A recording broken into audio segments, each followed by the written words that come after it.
Are you afraid of undergoing uterus removal surgery? Don't worry, we are here, and it will be done smoothly. தலைவலி, கை, கால் குடைச்சல், உடல் சோர்வு, நெஞ்சு படபடன்னு இருக்கிறது. இது எல்லாமே ரத்த சோகையில அனீமியானுடைய சிம்ப்டமா இருக்கலாம். பெண்கள்ல அனீமியாக்கு முக்கிய ரீசன்னு பார்த்தோம்னா, பீரியட் சமயத்துல ஹெவி ப்ளீடிங் ஆகுறது தான்.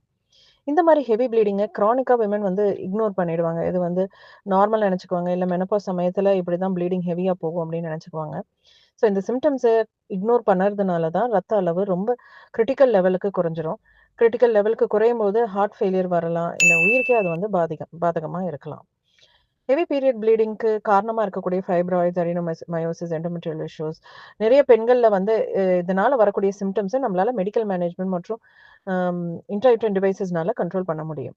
ஸோ சில சமயங்கள்ல இந்த மாரி மெடிக்கல் மேனேஜ்மென்ட் ஃபெயிலியர் ஆகலாம். இல்ல அவங்களே கரெக்ட் கேண்டிடேட்டா இருக்க மாட்டாங்க இந்த மாரி ட்ரீட்மென்ட்க்கு. இப்படி இருக்கிற சிச்சுவேஷன் நம்ம ஹிஸ்டெக்டமி சஜெஸ்ட் பண்றோம்.